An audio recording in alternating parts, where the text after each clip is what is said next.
आप देख रहे हैं वतन समाचार। एलपीजी को लेकर के एक बहुत बड़ी खबर आ रही है सामने। हिंदुस्तान हिंदी ने अपनी एक डिजिटल रिपोर्ट में दावा किया है कि जो वैश्विक तनाव है, जो वैश्विक चुनौतियां हैं, इसके बीच एक अधिकारी के हवाले से बड़ा दावा किया है। हिंदुस्तान हिंदी ने अपने दावे में कहा है कि वैश्विक तनाव के बीच भारत की एलपीजी सप्लाई को लेकर बड़ी चिंता सामने आई है। सरकार के एक वरिष्ठ अधिकारी के मुताबिक मौजूदा हालात में एलपीजी सप्लाई चेन को बुरी तरह से प्रभावित किया है और सामान्य पर आने में 3 से 4 साल तक का समय लग सकता है। ऐसा हिंदुस्तान हिंदी की रिपोर्ट में दावा किया गया है।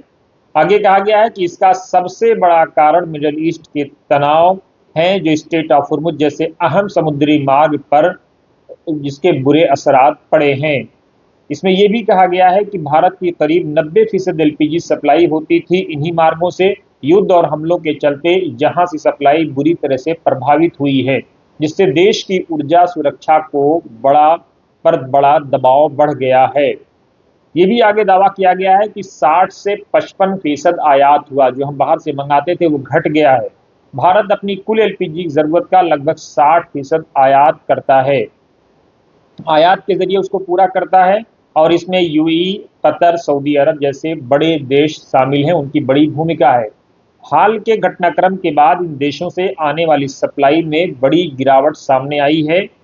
मनी कंट्रोल की रिपोर्ट्स के मुताबिक अब खाड़ी देशों से आयात का हिस्सा घटकर 55% रह गया है, जो साफ संकेत देता है कि भारत को अब वैकल्पिक स्रोत यानी मुतबादिल रास्ते अल्टरनेट ढूंढना पड़ेगा। गैस प्रोडक्शन यूनिट को नुकसान।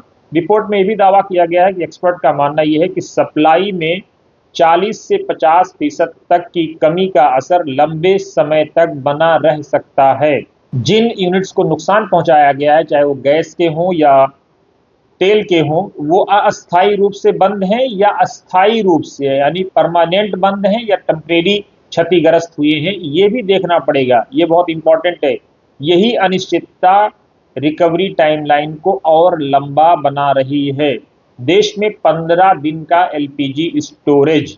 इस बीच सरकार का फोकस आम लोगों तक एलपीजी की सप्लाई बनाए रखने पर है। इसके लिए कोविड-19 के दौरान अपनाए गए उपायों को फिर से लागू किया जा सकता है, जैसे सप्लाई का डाइवर्सिफिकेशन, नए देशों से आयात, शिपमेंट के रास्ते में बदलाव और घरेलू उत्पाद यानी जो हमारा प्रोडक्शन होता था उसको बढ़ाना है।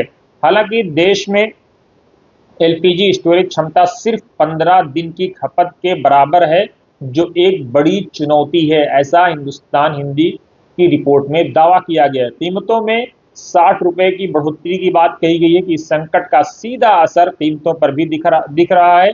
घरेलू एलपीजी सिलेंडर की कीमतों में हाल ही में 60 रुपए तक बढ़ोतरी हुई है, जबकि कमर्शियल सिलेंडर 115 रुपए महंगे हो चुके हैं।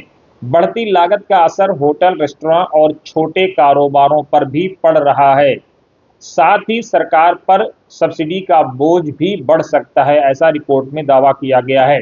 रिपोर्ट में अंत में कहा गया है कि एलपीजी सप्लाई का यह संकट सिर्फ अस्थायी झटका नहीं बल्कि लंबी चुनौती बन सकता है। आने वाले समय में भारत को अपनी ऊर्जा रणनीति को और मजबूत करने का मौका मिलेगा, ताकि वैश्विक संकटों का असर आम जनता पर कम से कम हो सके। इस रिपोर्ट पर आपकी क्या राय? हिंदुस्तान हिंदी की इस डिजिटल रिपोर्ट को आप किस तरह से देखते हैं? livehindustanCom की आप जरूर कमेंट बॉक्स में अपनी राय दें और साथ ही बने रहें वतन समाचार के साथ।